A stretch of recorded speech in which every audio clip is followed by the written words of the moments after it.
아침 8시 재래시장 안쪽 골목에 자리한 반찬 가게 앞에서 이말수는 스티로폼 박스를 정리하고 있었다. 손가락 마디마다 붉게 튀어나온 관절이 아팠지만 손님이 올 시간이었다. 멸치볶음 한 접시, 깻잎절임 2봉지, 콩자반 서너 개를 진열대 위에 가지런히 올려놓았다. 휴대폰이 울렸다. 화면에 도연이라는 이름이 떴다. 말수는 앞치마에 묻은 손을 닦고 전화를 받았다. 엄마, 응. 도연아, 오늘 병원 가시는 거 맞죠? 응. 10시 반. 목소리가 평소보다 낮았다. 말수는 아들의 말투가 조금만 달라져도 알아챘다. 무언가 말하려다 망설이는 그 톤을. 그게 세라가 같이 가겠대요. 제가 오전에 회의가 있어서요. 그래, 괜찮으시죠? 괜찮지. 짧은 침묵이 흘렀다. 말수는 아무 말도 보태지 않았다. 요즘은 작은 말 한마디도 갈등이 됐다. 괜찮다고 했는데 왜 또 물어보냐고 하면 도연은 불편해했고 아무 말도 안 하면 세라는 어머님이 뭘 원하시는지 모르겠다고 했다. 그래서 말수는 대답을 최소화하기로 했다. 그럼 세라가 9시 반쯤 모시러 갈게요. 알았다. 전화가 끊겼다. 말수는 휴대폰을 앞치마 주머니에 넣고 다시 멸치볶음통을 들어 올렸다. 손목이 시큰거렸다. 병원 가기 전까지 두어 시간. 조금이라도 더 팔아야 했다. 시장 안은 이미 사람들로 북적였다. 과일 가게 아주머니는 큰 소리로 손님을 불렀고 떡집 앞에서는 할머니 둘이 가격을 놓고 실랑이를 벌이고 있었다. 말수는 그 소리들 속에서 혼자 조용히 서 있었다. 며느리 윤세라는 나쁜 사람이 아니었다. 오히려 똑 부러지고 계획적이었다. 병원 예약도 세라가 잡았고 약 타는 것도 세라가 챙겼다. 그런데 어쩐지 말수는 며느리 앞에서 점점 작아지는 기분이었다. 마치 자기 몸이 자기 것이 아닌 것처럼 누군가의 관리 대상이 된 것 같았다. 이모, 깻잎 한 봉지요. 단골 손님이었다. 말수는 환하게 웃으며 깻잎절임을 비닐에 담았다. 많이 담아드릴게요. 에이, 그냥 주세요. 괜찮아요. 많이 드세요. 손님이 돈을 건넬 때 말수는 문득 생각했다. 이곳에서는 자기가 누군가에게 무언가를 주는 사람이었다. 하지만 아들 집에 가면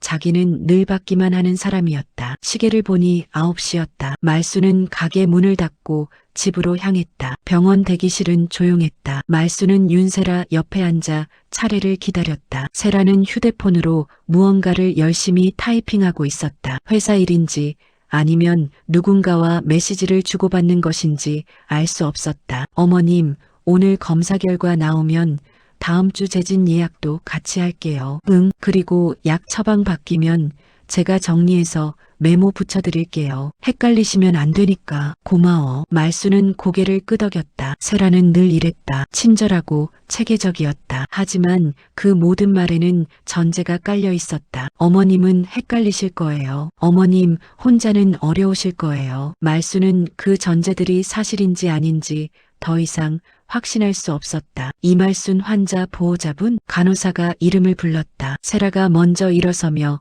말순의 팔을 가볍게 잡았다. 말순은 천천히 일어났다. 허리가 뻐근했지만 내색하지 않았다. 진료실 안은 차가웠다. 의사는 컴퓨터 화면을 보며 말했다. 지난번 검사 결과 나왔는데요. 혈압이 좀 높고 관절염도 진행되고 있어요. 약은 계속 드셔야 하고요. 말순은 고개를 끄덕였다. 의사는 말순이 아닌 세라를 향해 말을 이어갔다. 보호자분, 어르신이 혼자 사시죠? 네, 그렇습니다. 거동이 좀 불편해지실 수 있어요. 집에 계단 같은 거 있으면 위험하고요. 혹시 요양시설 같은 거 알아보셨어요? 세라는 잠시 말순을 힐끗 보더니 대답했다. 아직은 괜찮으신 것 같은데 한번 알아보겠습니다. 네, 미리미리 준비하시는 게 좋아요. 나이 드시면 갑자기 상태가 안 좋아질 수도 있으니까. 말수는 그 대화를 듣고 있었다. 자기 몸에 대한 이야기였지만 자기는 그저 듣기만 했다. 의사도 며느리도 말순에게 직접 묻지 않았다. 어머님 괜찮으시죠? 세라가 물었다. 말수는 고개를 끄덕였다. 진료실을 나오며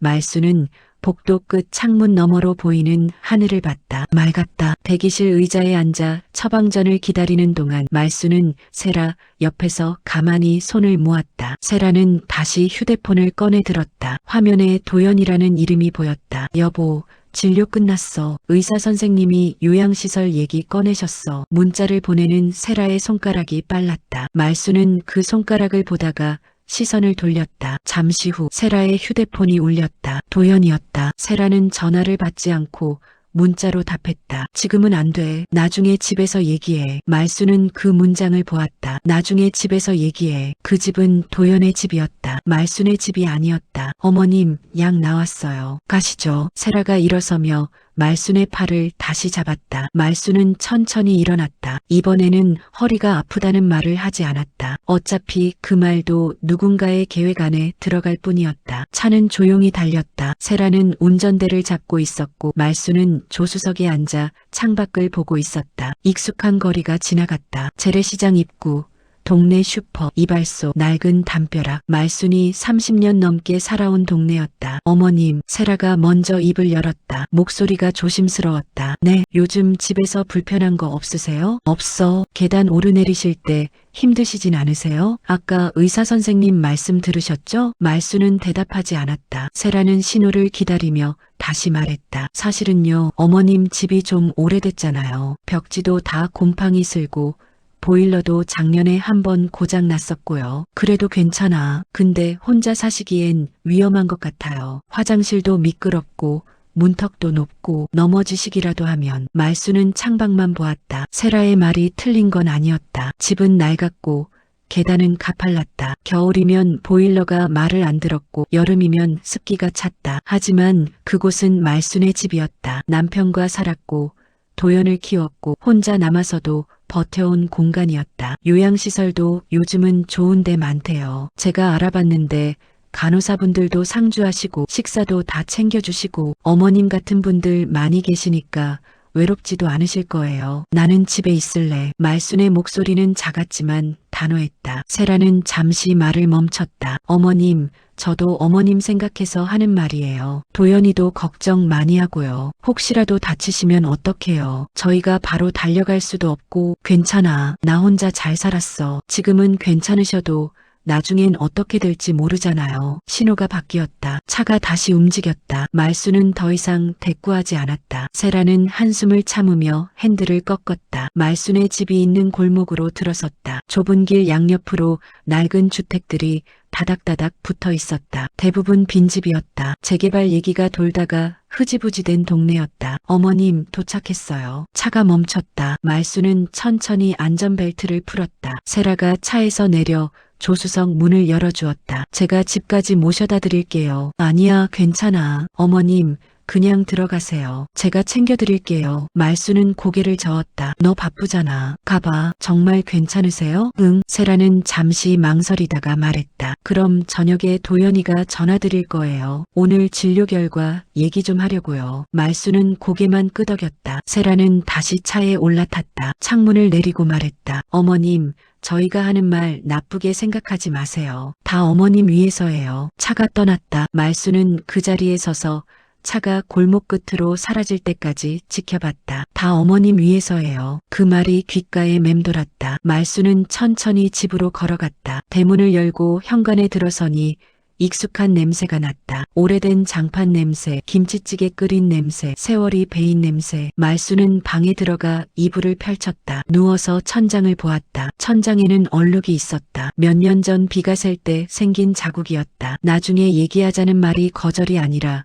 회피라는 걸 말수는 알고 있었다. 도연은 늘 그랬다. 어려운 이야기는 미뤘다. 그러다 어느 순간 다른 사람이 대신 결정을 내렸다. 말수는 눈을 감았다. 피곤했다. 며칠이 지났다. 도연은 약속했던 전화를 하지 않았다. 말순도 먼저 전화하지 않았다. 그날 저녁 도연이 퇴근길에 들렀다. 오랜만이었다. 말수는 부엌에서 저녁을 준비하고 있었다. 엄마, 저 왔어요. 왔니? 밥 먹었어? 아니요, 안 먹었어요. 그럼 같이 먹자. 말수는 상을 차렸다. 된장찌개, 김치, 계란말이, 간단한 반찬들이었지만 정성이 들어가 있었다. 도연은 밥을 먹으며 거실을 둘러봤다. 오래된 장롱, 낡은 소파, 벽에 걸린 달력, 모든 게 옛날 그대로였다. 엄마, 병원에서 뭐라고 했어요? 별거 없어. 약 먹으라고만 했어. 세라한테 들었어요. 요양시설 얘기 나왔다면서요? 말수는 국을 떴다. 대답하지 않았다. 엄마, 저도 생각을 좀 해봤는데요. 도연이 말을 이었다. 목소리가 조심스러웠다. 이 집이 너무 오래되긴 했잖아요. 겨울에 춥고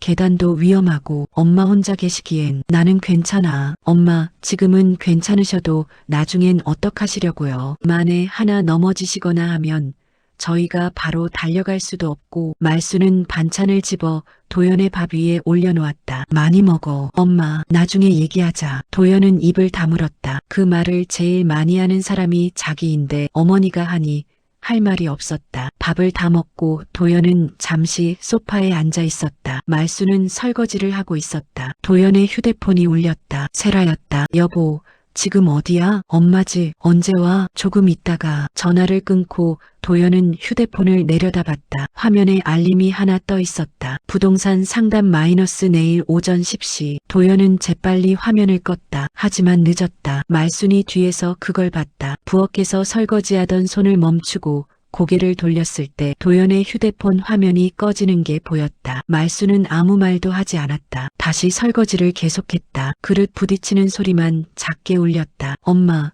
저 이만 갈게요. 도연이 일어서며 말했다. 그래, 조심히 가. 다음에 또 올게요. 응. 도연은 현관으로 나가다가 뒤를 돌아봤다. 말수는 여전히 설거지를 하고 있었다. 등이 조금 굽어 있었다. 도연은 무언가 말하려다가 입을 다물었다. 엄마, 안녕히 계세요. 대답이 없었다. 도연은 문을 열고 나갔다. 말수는 그릇을 씻으며 가만히 서 있었다. 물소리만 흘렀다. 손이 떨렸다. 그릇 하나가 싱크대에 떨어져 깨졌다. 말수는 그 파편을 보다가 천천히 주저앉았다. 부동산 상담. 그 네 글자가 머릿속을 맴돌았다. 도연은 이미 결정을 했다. 아니, 세라가 결정을 했고 도연은 따라가기로 한 것이다. 말수는 알고 있었다. 며칠 뒤면, 아니 어쩌면 내일이면 도연이 다시 찾아와 이렇게 말할 것이다. 엄마, 엄마를 위해서 이게 최선이에요. 말수는 깨진 그릇 조각을 주었다. 손가락에 상처가 났지만 아프지 않았다. 오히려 마음이 더 아팠다. 그날 밤 말수는 잠들지 못했다. 창밖으로 달빛이 들어왔다. 말수는 천장을 보며 생각했다. 자기 집에서, 자기 방에서 자기 삶을 사는 것이 이렇게 어려운 일인가. 누군가는 이것을 사랑이라고 부를 것이다. 하지만 말수는 알았다. 자기 목소리 없이 받는 사랑은 결국 또 다른 이름의 외로움이라는 것을. 그날 밤 도연은 집에 늦게 도착했다. 거실 불이 켜져 있었다. 세라가 소파에 앉아 노트북을 보고 있었다. 왔어? 응. 도연은 가방을 내려놓고 소파에 앉았다. 세라는 노트북 화면을 돌려 보였다. 요양시설 홈페이지였다. 여기 괜찮은 것 같아. 집에서 차로 30분 거리고 시설도 깨끗하고 후기도 좋아. 응. 내일 부동산 상담 받고 다음 주에 요양시설 상담 예약 잡을까? 미리미리 해놔야 대기 안 하잖아. 도연은 대답하지 않았다. 세라가 노트북을 덮으며 물었다. 왜? 무슨 일 있어? 아니 그냥. 어머님이 뭐라고 하셨어? 아무 말씀 안 하셨어. 세라는 한숨을 쉬었다. 그러니까 문제지. 어머님은 말씀을 안 하시니까 우리가 알아서 해야 하는 거잖아. 넘어지시거나 다치시면 그때는 늦어. 그래도. 도연이 말을 흐렸다. 세라가 날카롭게 물었다. 그래도 뭐 엄마도 생각해야 하지 않을까? 지금 엄마 생각 안 한다는 거야? 세라의 목소리가 높아졌다. 도연은 고개를 저었다. 그게 아니라 엄마 의견을 좀 물어봐야 하지 않을까 해서. 물어봤잖아. 근데 어머님은 계속 괜찮다고만 하시잖아. 그럼 우리가 어떻게 해? 정말 넘어지실 때까지 기다려? 그렇게까지 말하면. 나는 현실적으로 얘기하는 거야. 당신은 맨날 나중에 얘기하자, 천천히 생각해보자 그러면서 미루기만 하잖아. 그러다 정작 큰일 나면 누가 책임져? 도연은 입을 다물었다. 세라의 말이 틀린 건 아니었다. 도연은 늘 결정을 미뤘다. 어려운 일은 피했다. 그러다 보면 누군가 대신 결정해줬다. 여보. 세라의 목소리가 조금 부드러워졌다. 나도 어머님 미워서 이러는 거 아니야. 우리 애들도 있고 당신 일도 바쁘고 나도 회사 다녀야 하는데 어머님까지 계속 걱정해야 하면 우리가 힘들잖아. 알아. 어차피 어머님도 편해지실 거야. 요양시설 가시면 식사도 챙겨주시고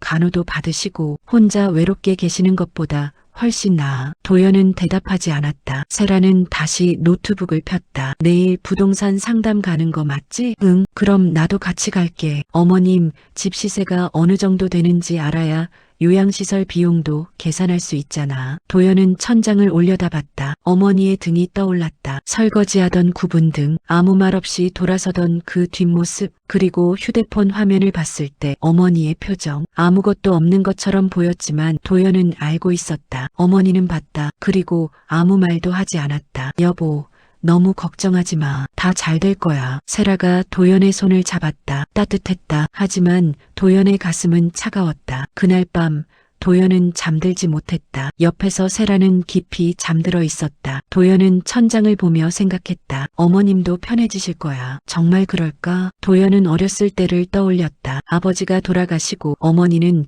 혼자 재래시장에서 반찬 장사를 했다. 새벽같이 일어나 시장에 가고 밤늦게 돌아왔다. 손은 늘 거칠었고 얼굴은 늘 피곤해 보였다. 하지만 어머니는 한 번도 힘들다는 말을 하지 않았다. 괜찮아. 엄마는 괜찮아. 그 말을 도연은 믿었다. 아니, 믿고 싶었다. 그래야 편했으니까. 도연은 눈을 감았다. 하지만 잠은 오지 않았다. 어머니의 집이 팔리면 어머니는 어디로 갈까? 요양시설에 가면 어머니는 행복할까? 아니, 어머니는 행복을 바라기는 할까? 도연은 이불을 뒤집어 쓰고 눈을 질끈 감았다. 어차피 엄마도 편해질 거야. 그 말을 되뇌며 도연은 스스로를 설득하려 했다. 하지만 가슴 한쪽이 계속 무거웠다. 다음 날 아침 말수는 일찍 일어났다. 시장에 나가지 않았다. 대신 옷을 갈아입고 가방을 챙겼다. 동주민센터는 걸어서 10분 거리였다. 말수는 천천히 걸었다. 아침 공기가 차가웠다. 주민센터 문을 열고 들어서니 직원이 반갑게 인사했다. 어르신, 어떻게 오셨어요? 상담 좀 받고 싶어서요. 어떤 상담이세요? 말수는 잠시 망설이다가 말했다. 재산 관련해서요. 그리고 나중에 제가 거동이 불편해지면 어떻게 해야 하는지. 직원은 말순을 상담실로 안내했다. 말수는 의자에 앉아 차근차근 설명을 들었다. 재산관리, 성년후견제도, 요양서비스, 그리고 본인이 직접 결정할 수 있는 법적 절차들. 어르신, 미리 준비하시는 거 정말 잘하셨어요. 보통은 가족들이 급하게 와서 문의하시거든요. 제가 직접 하고 싶어서요. 가족분들은 아세요? 말수는 고개를 저었다. 아직은요. 직원은 말순에게 여러 서류를 건넸다. 말수는 하나하나 읽었다. 글씨가 작아 눈이 침침했지만 천천히 읽어내려갔다. 이거 작성하시면 어르신이 직접 재산관리 방식을 정하실 수 있어요. 나중에 판단 능력이 떨어지시더라도 지금 정해놓으신 대로 진행되는 거죠. 그럼 집도요? 네. 주택도 포함됩니다. 어르신이 원하시는 대로 처분 방식을 정해놓으실 수 있어요. 말수는 고개를 끄덕였다. 그리고 이건 의료 관련 사전 연명 의료 의향서예요. 본인이 원하는 치료 방식을 미리 정해놓으실 수 있고요. 말수는 서류를 받아들었다. 손이 떨렸다. 이런 걸 준비한다는 게 죽음을 준비한다는 것 같아서 두려웠다. 하지만 동시에 누군가 대신 결정해주기를 기다리는 것보다는 나았다. 천천히 보시고 다음에 다시 오셔도 돼요. 아니요. 오늘 하고 싶어요. 말수는 서류를 펼쳤다. 한 장 한 장 읽으며 빈칸을 채워나갔다. 주택은 본인이 거주하는 한 처분하지 않는다. 요양시설 입소는 본인의 동의가 있을 때만 진행한다. 의료 결정은 가능한 한 본인의 의사를 존중한다. 펜을 쥔 손이 떨렸다. 하지만 말수는 멈추지 않았다. 1시간쯤 지나서 말수는 모든 서류를 작성했다. 직원이 확인하고 도장을 찍었다. 어르신, 수고하셨어요. 이제 이 서류는 법적 효력이 있어요. 보관 잘하시고 가족분들한테도 알려주시는 게 좋아요. 네, 고맙습니다. 말수는 서류를 가방에 넣고 주민센터를 나섰다. 바깥은 여전히 추웠다. 하지만 가슴이 조금 가벼워진 것 같았다. 말수는 천천히 집으로 걸어갔다. 집에 도착해서 말수는 서류를 서랍 깊숙한 곳에 넣었다. 그리고 가만히 앉아 있었다. 휴대폰이 울렸다. 도연이었다. 엄마, 응, 오늘 저녁에 갈게요. 얘기 좀 해야 할 것 같아서요. 말수는 대답하지 않았다. 엄마, 알았어. 그럼 6시쯤 갈게요. 전화가 끊겼다. 말수는 휴대폰을 내려놓고 창밖을 봤다. 도연은 오늘 무슨 말을 할까? 집을 팔자고 할까? 요양시설에 가자고 할까? 아니면 또 나중에 얘기하자고 할까? 말수는 서랍을 열어 방금 넣어둔 서류를 꺼냈다. 다시 한번 읽었다. 자기 이름이 또박또박 적혀 있었다. 자기 도장이 찍혀 있었다. 자기 결정이 적혀 있었다. 이제는 내가 정한다. 말수는 서류를 다시 넣고 서랍을 닫았다. 저녁 6시가 되기까지 말수는 조용히 앉아 있었다. 손을 무릎 위에 가지런히 모으고 창밖을 바라봤다. 해가 지고 있었다. 어둠이 천천히 내려앉았다. 하지만 말순의 마음은 어둡지 않았다. 오히려 조금 단단해진 것 같았다. 현관문이 열리는 소리가 들렸다. 도연이 온 것이다. 엄마, 저예요. 도연이 들어왔다. 손에 과일 봉지를 들고 있었다. 말순은 일어나 마중했다. 왔니? 네, 이거 사왔어요. 고맙다. 앉아. 도연은 소파에 앉았다. 말순은 부엌에서 물을 따라왔다. 도연은 물을 받아 마셨다. 입을 떼기가 어려웠다. 엄마, 응, 저 엄마랑 진지하게 얘기 좀 해야 할 것 같아서요. 말순은 대답하지 않고 도연을 바라봤다. 이 집이요. 너무 오래됐잖아요. 겨울에 춥고 보일러도 맨날 고장나고 엄마 혼자 계시기엔 위험해요.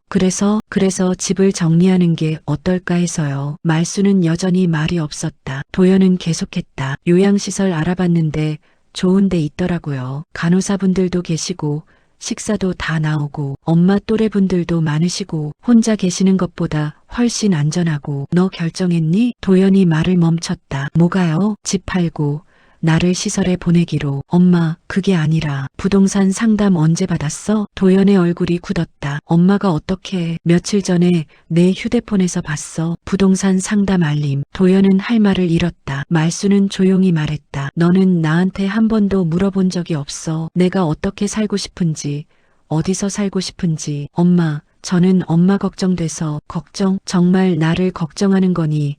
아니면 내가 편하려고 그러는 거니? 도연은 대답하지 못했다. 말수는 천천히 일어나 서랍을 열었다. 그리고 오늘 받아온 서류를 꺼냈다. 이게 뭐예요? 도연이 서류를 받아들었다. 읽어 내려가던 그의 표정이 변했다. 엄마, 이걸 언제? 오늘 주민센터에서 상담받고 작성했어. 도연은 서류를 한 장 한 장 넘겼다. 재산관리 위임장, 의료결정 사전의향서, 주택처분 관련 의사표시, 모든 서류에 어머니의 이름과 도장이 찍혀 있었다. 엄마, 왜 이런 걸? 너희가 내 인생을 결정하기 전에 내가 먼저 결정하려고. 도연은 서류를 내려놓았다. 손이 떨렸다. 엄마는 이 집에서 살고 싶어. 내가 죽을 때까지. 내 남편이랑 살았던 집이고 너를 키운 집이야. 낡고 불편해도 여기가 내 집이야. 엄마, 나는 요양시설 가고 싶지 않아. 다른 사람들이 좋다고 해도 나는 싫어. 내 삶은 내가 정하고 싶어. 도연은 고개를 숙였다. 저는 엄마 걱정돼서 그랬어요. 나도 알아. 내가 나쁜 마음으로 그런 거 아니라는 거. 근데 도연아, 말수는 아들을 바라봤다. 나를 걱정한다면서 왜 나한테는 물어보지 않았니? 내가 뭘 원하는지,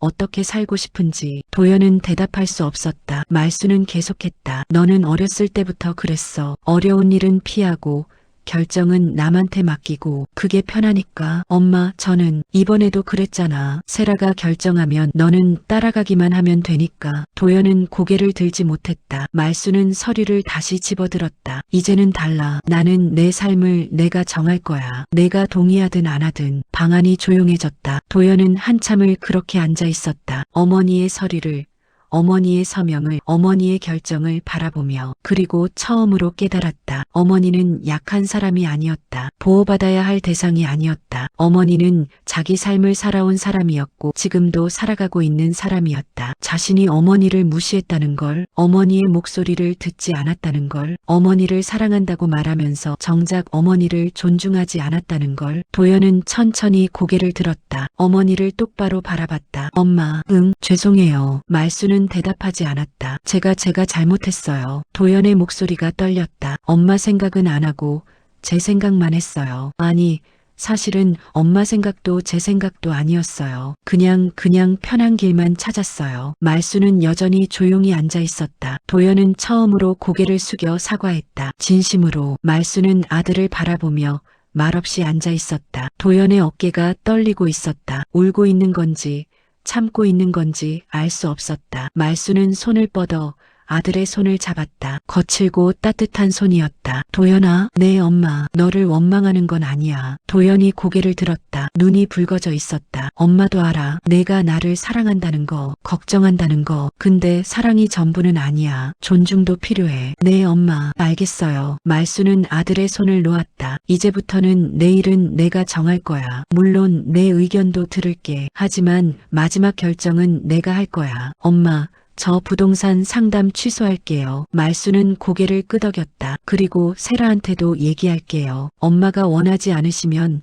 우리가 강요할 수 없다고. 세라도 나쁜 사람은 아니야. 그냥 우리 서로 생각이 달랐던 거지. 도연은 어머니를 바라봤다. 언제부턴가 작아 보였던 어머니가 지금은 누구보다 크게 느껴졌다. 엄마, 제가 앞으로 더 자주 올게요. 그리고 엄마가 불편한 거 있으면 말씀하세요. 제가 고칠 수 있는 건 고칠게요. 근데 집은 안 팔게요. 엄마 뜻대로 하세요. 말수는 희미하게 웃었다. 고맙다. 그리고 엄마, 혹시 나중에라도 정말 엄마가 원하시면 그때 다시 얘기해요. 요양시설이든 뭐든. 근데 그건 엄마가 원하실 때만요. 알았어. 도연은 천천히 일어섰다. 저 이만 가볼게요. 세라한테 얘기해야 해서요. 그래. 도연이 현관으로 향하다가 멈춰섰다. 뒤돌아서서 어머니를 봤다. 엄마, 응, 사랑해요. 말수는 대답하지 않았다. 하지만 눈빛이 부드러웠다. 도연은 문을 열고 나갔다. 말수는 혼자 남았다. 거실은 조용했다. 하지만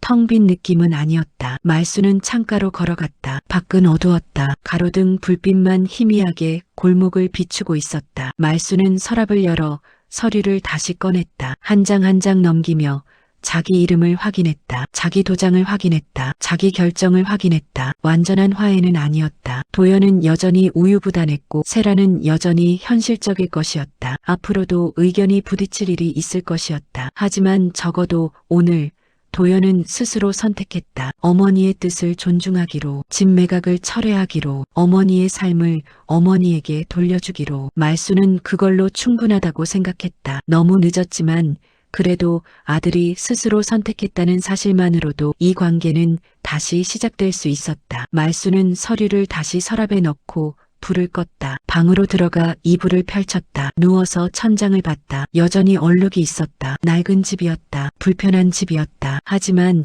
이곳은 말순의 집이었다. 말순은 눈을 감았다. 창밖에서 바람 소리가 들렸다. 나뭇가지가 흔들리는 소리. 골목길을 지나가는 발소리, 멀리서 들리는 차 소리, 익숙한 소리들이었다. 말수는 그 소리를 들으며 잠들었다. 처음으로 오랜만에 편안하게.